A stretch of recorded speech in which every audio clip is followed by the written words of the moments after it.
Everyone, and welcome to this edition of Bringing It Home. This afternoon I'm in Pueblo, Colorado with Heather Johnston and Lori Ann Riddick. And we're going to approach this thing a little bit different today. Up until this time the videos have been me visiting with families of the missing. But today I'm sitting with these two ladies here who don't have a family member that's missing, but because of a missing person here in Colorado, Kelsey Jean Schelling, they have stepped up and been heavily involved, with all the things that need to be done and everything. So, Lori and Heather, someone years ago, and I wish I could remember who it was, made a quote that no man is an island unto himself. I think it says a great deal about the point I want to get across in this video that we're going to do here, because obviously the missing person is going to affect the family, but it just affects more than just the family. And I know, because I know both of you, fairly well, I know how it's affected your lives. So what I'd like to do in this video is just have you share a little bit about, just even on a personal basis, how the thing just, when it happened, how that affected you, and then what it motivated you to do moving on. So Heather, I'm gonna pick on you and start with you. So why don't you share with kind of when all that happened, and how you reacted, how you felt, and then how you move forward with helping. Okay, well, Dennis, when I first heard about Kelsey, my heart just sunk because I'm a mother. And then I heard that she was carrying a baby. And it really affected me every day, looking at my child, my children, that thinking this mother's going through every day wondering where her daughter's at, her granddaughter, her grandson.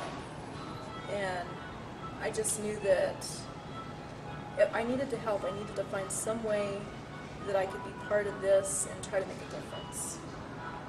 And my children know their names. They know Kelsey, they know Kadri, they know about Laura. And it just, every day, we're constantly all talking. Maybe not constantly, but it comes into a lot of our conversations. And say, we put ornaments on the tree for Kelsey and Kadri. We have the signs hanging up in my upstairs so you can see from the street. You can see a big poster of Kelsey. We have one on the door. I mean, it's just something that you can't forget. I go to bed at night thinking, where is she? What is she? How can we find her? What's the next step? I search, I do a lot of research. It's just, she's forever, her and Kadri's going to be forever part of our lives, even after they're found. It's not something that's going to change and go away. They're a permanent part of our hearts. Lori, why don't you share a little bit from your perspective? I agree with Heather that once you went on a search, we actually went on a search, I think it was with Dateline was our first search, and we ended up searching with Kelsey's dad and her brother. And so I do a lot of volunteer work anyway, and walking dogs, getting blood drives together and things like that. I used to do that a lot.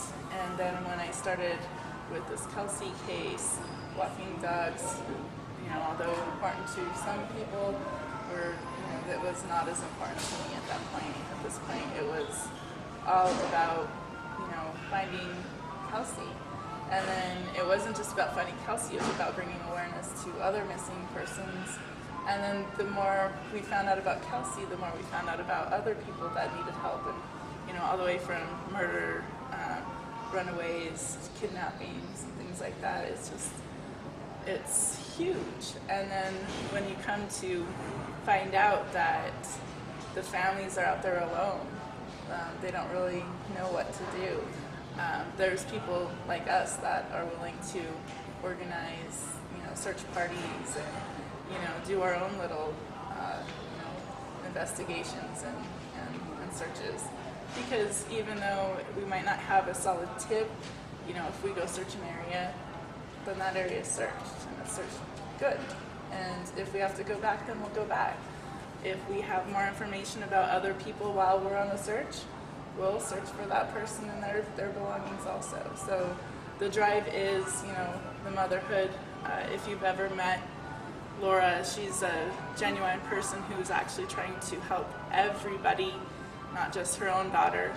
And I think that if we all stood together like she did, we can actually make a difference. And I think all of us, and a lot of people don't know my story in this, but 4 years ago, this would have been the first thing for me. And it was because I came in contact with a missing person family that it just literally turned my life around, and it was all about, what can I do? And I tend to be, as you know, a little resourceful anyhow, so it's like, well, what can I do? And it's just been a thing that has continued, and every time I get through doing one thing, it's what can I do going forward? What can I do that's different? And I think we've all been through that now. It's not like none of us came from law enforcement background or anything like that. And I think a lot of people, I think people really do care, and that's what I believe. But I think they see that as such an enormous thing, and because they feel like, well, what can I really do to help? I think it tends to probably cause them to freeze up more or less. But there are a lot of things that can be done, that people can get together. If somebody is out there watching this video and they are in a community where someone is missing, something like that is going on, what advice could both of you give to these people as to what they could do to help? I would say talk about it for sure. I mean, you're at your dentist getting your teeth cleaned before they start. Hey, did you know this person's missing? This person's from our community, or this person came to our community, and now they're missing. Nobody knows where they're at. I mean, hang up posters, go on the searches, and it doesn't have to be something big every time. If you're unable to search, anything, share on social media. I mean, you'd agree, Laura, there's a lot of things you can do without actually having to be out there. If you've got a physical disability, It's huge. There's many things that anyone can do. And like she said, it doesn't have to be a huge search. Huge searches are awesome to search, hard locations, but it could just be a couple of friends and you go out on a walk, get off the beaten path a little bit and go look, you know what I mean? Get your steps in. It could be a healthy thing. It doesn't have to be all weird. It doesn't. Well, now when you met me today out front, of course you were waving like, Dennis, here I am. Here's where you need to pull over. I'm just disoriented when I'm anywhere, not where I'm home. But she flagged me down, believe it or not. So, but you had some things in your hand, and as we walked in here, you were busy being involved in helping the missing.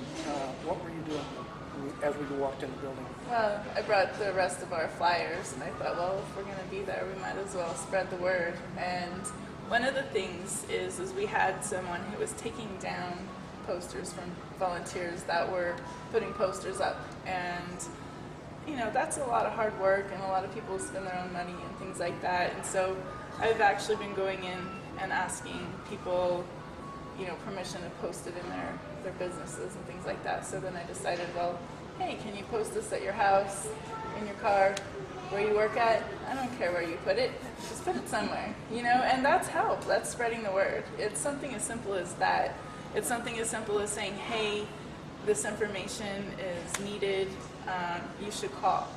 You should call and let somebody know what you know. But there are other things that we've learned. We've learned, how to search, how to grid search. I'm learning human and non-human bone identification. I'm learning resources of how to get that identified. There's all sorts of things that when you learn something, like you said, you keep moving to the next step. Like, oh, okay, well, now I know this. Now what else can we do to help? What else can we do to help? And there are resources for the families to help themselves. And if you need help, just ask for it. We have so many resources as it is. Google, we have apps that will just pretty much do anything for you. You know what I mean? So there's a lot of tools that people don't realize they have in their hands that really, really help.